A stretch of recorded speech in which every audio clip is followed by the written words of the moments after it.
Guess you wonder where I've been. News Talk 640 WFNC. I searched to find the love within. The face you see on the screen right here on our podcast, Came back to let you know. Ruby Mary.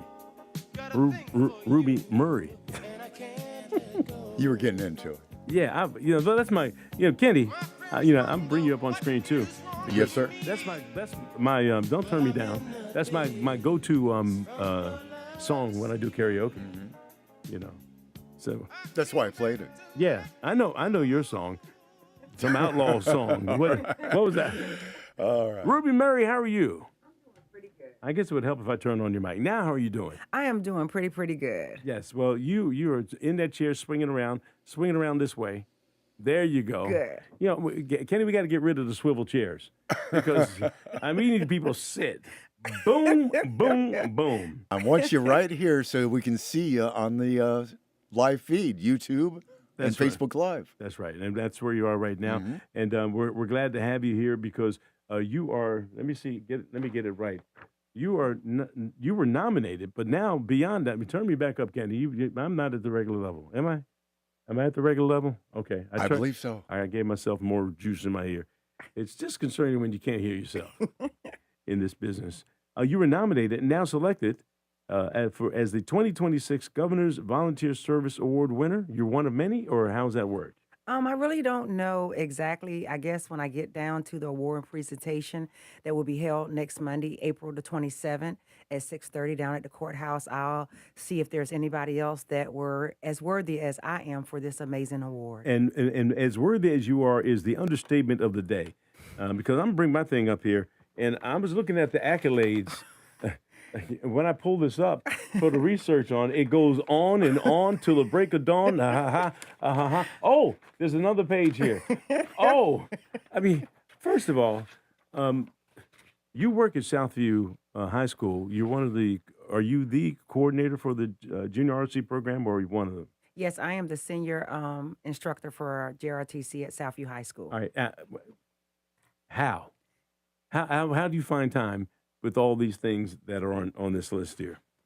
I make time. I make time because I feel that I am not just a faithful servant. I am a servant to my community. I have been a servant to my community for almost 20-some years now. And so I feel that giving back to my community have to remain priceless in order for me to understand the heartbeat of each individual when it comes to their needs. So I find time. I make time. It's part of my DNA. Well, it is, and that's your military stuff. We're going to talk about that in a second. But it says, congratulations on being selected as the 2026 Governor's Volunteer Service Award winner. This award, established in 1979, it's a prestigious award and reflects a proud tradition of volunteerism and community service across the state and the nation. So you were nominated for this, for a number of things that you do. Of all the things that you volunteer and be involved with, which one do you? And I hate to put you out on blast like that because it'll seem like, oh, she doesn't like ours. No, but which one do you really look forward to? Operation Turkey. And the reason why I look forward to that, for the last 10 years, before I even break bread with my family for Thanksgiving, I give back. So for the last 10 years, I find myself being part of Operation Turkey. I'm actually operational leader, which we get an opportunity, which this past year, myself along with my cadets and other volunteers that came down, we packed at least 5,000 meals for the less fortunate people in and around Fayetteville. So that I look forward to because I feel that I was once, but not just once, I was one of those individuals growing up in Eastern Shore, Virginia, where I never knew where my meal was going to come from. My mom pulled 3 jobs. And so when I realized there was something like that happening here in Fayetteville, at first I was like, okay, it's Thanksgiving. But then I realized, how can I give back if those that cannot have food like I can have, which I can celebrate or eat Thanksgiving 364 days out of a year. When you got those that's on Thanksgiving, look forward for those meals. So Operation Turkey is where I see my heartbeat at. Look, let's talk about your background a little bit because very inspirational when you do what you do. I've done stories on you on I guess it was Channel 5 where we've Yes. come out to Southview and we've seen some of the cadets. remember we went out there, I think, and Miss Miss USA, USA. Miss USA, who was a lieutenant, Mhm. came out to Southview, and you had the cadets lined up out there. She came up and walked through. She was impressed with the military bearing that the students have at Southview High School in your ROTC program. And I know for a fact from being an Army officer that leadership begins at the top. And so, you exhibit what you do, and I'm listening to you explain this. And what was your rank while you were in? Sergeant Major. There we go. See there, next. Hello. Okay, so I'm hearing Sergeant Major give a description of this organization. There's not an organization you can't go to, and you have to be in charge. Sergeant Major. See, that's just how you are, and so that's what you do. But the point I just want to make is the fact that your leadership has inspired young folks to give the military a try, and the military is not a fit for everybody. It's not, but you got to kind of give it a try. How do you encourage kids, especially in this day and age where now a draft has been reenacted, and military recruiters are struggling to meet their quotas to try to get folks in? How do you encourage kids to even consider your ROTC program, junior ROTC?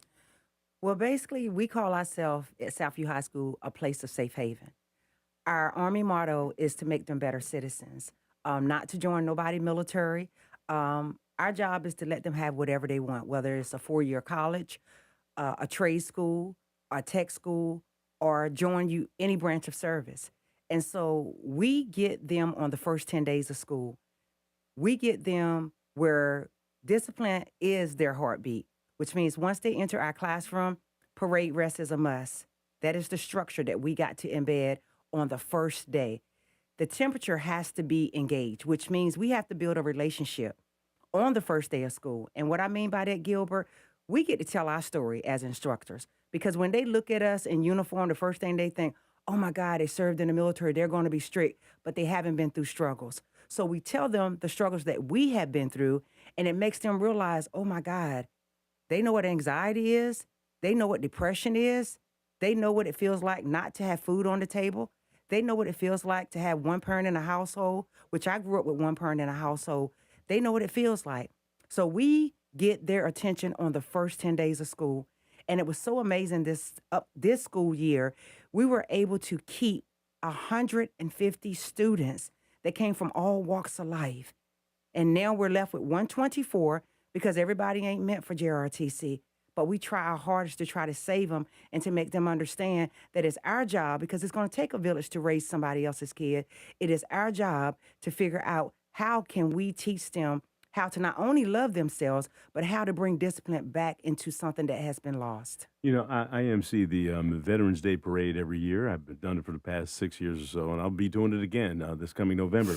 And I'm always impressed when I see the junior ROTC programs. I don't give us the Air Force from E.E. Smith, or we even have some Navy Yes. folks. Hard to believe. What are those Yes. folks doing here? Midshipmen here in an Army town. But the fact of the matter is, we have Air Force, Navy, everybody come through. And when you see those cadets marching down the street, you have to be proud, because there is a certain amount of discipline that's needed in order for you to undertake a military career. Because without the discipline, somebody's going to die. Yes. And when it's broken down that way, that if you don't do your job right, then your buddy's going to die, whoever it might be. And that's an awful lot of weight for a kid to understand who's trying to decide what they're going to do in life. And I like the fact that you say, hey, we're not trying to make anybody go in the military.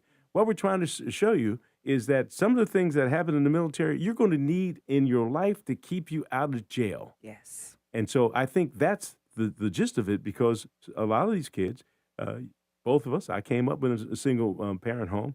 My dad raised 5 boys. Did your mom raise you, or is it mom? My mom Sorry? raised me and my brother and sister. So when you share that type of upbringing and you say, how am I going to make it? And so you knock down the fact that I can't make it because I only got one parent. That's not true. Mm-mm, It's not. It has nothing to do with parents. It has everything to do with you making a commitment for yourself. Yes. And I think that's the point. You mentioned the Operation Turkey. Give me like a clothesline list of some of the things you volunteer and been involved with. Also have volunteered with Feeding Needed at Bomb McGillian, which we go and we also pack food for a disaster. So if any disaster that hits, let's say Fayetteville or outside of Fayetteville, and a church reaches out to myself or either my cadets, we go and assist with that.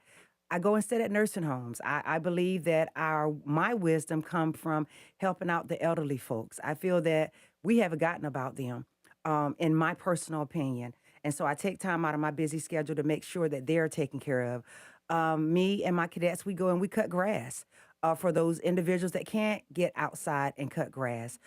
So just anything in Fayetteville that reaches out to me and say, "Hey, I need your support," we go and do it, or better yet, I go and do it. Well, I could tell you as one of the senior citizens that you've been listening to, you have taken my advice over the time that I've done stories with you. But always impressed to come on campus and see the students who are involved. So the award presentation is going to be made. Give us the background on that, when that's going to happen, and can people come and watch? Yes, it's going to be April the 27th, downtown at the courthouse, room 118. It starts at 6:45. Yes, anybody can come and watch. Family and friends can come and watch. And once again, I'm just honored. And I thank God. When I did receive the email, everything that I do is at God's heartbeat.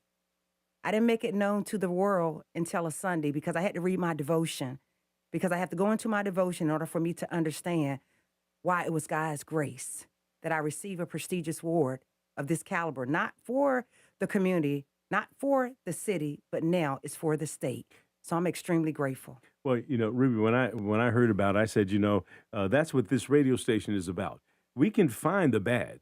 That's easy, but we don't celebrate the good enough. Yes. And for me, these mics belong to the community. When we can talk about good things that are happening in our community, good news about good kids, good news about good people, we need to highlight that. And we need to do more than just one line. We need to take 15, 20 minutes and say, thank you for what you do for Fayetteville. Thank you for what you do for the students at Southview. How long have you been there? This upcoming August will be 10 years. 10 years. Yes. And during the course of, so how many did you have this year? 150? 150. Right, over the course of 10 years? Yes. All right, you somebody do the math with the calculator. I would ask Kenny, but last time I asked you to do the math on something, you started 1, 2, 3, divide. Like Jethro take Bodine. Not. Yes. 0, 0, 0. Well, the point is, and I still have you up on camera. Go ahead, give me the math. No, I don't want to give you the math. I mean, it's just the fact that you have touched the lives of hundreds of kids, probably thousands of kids over the course. Thousands. Yes. Thousands. Yes. But thousands, not only in the ROTC program, but all the other things, places that you volunteer and be involved with. I'm out of breath listening to some of the stuff that you do. All I can do is go and sit down. Kenny, what do you think? I'll join you. I say, we are not worthy. We are not worthy. Ruby, it's always good to talk with you. Kenny, I'll get you off camera there so you can get back to doing your thing. It's a pleasure to chat with you. It's good to have you in Studio One and say congratulations. We'll put it underneath you again. You are the Governor's Volunteer Service Award winner for 2026. Congratulations for what you do for our students and most importantly for our community. Thank you so we're much. glad to have you here. Thank you so much. All right, you're listening to News Talk 640 WFNC. Right now we've got local news with CBS 17.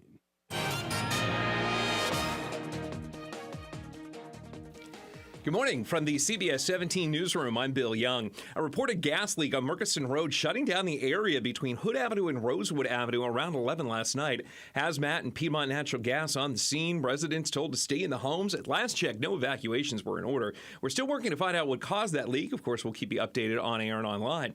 An inmate accused of slipping away from the Butner Federal Prison Camp is now back behind bars. Antoine Clemens was captured in Lee County Monday morning after deputies say he took a woman hostage at gunpoint in her home. Clemens eventually released the woman and surrendered after negotiations. He was serving more than 11 years for drug trafficking. He now faces a list of new charges that includes first-degree kidnapping. The Fayetteville Sheriff's Office says a juvenile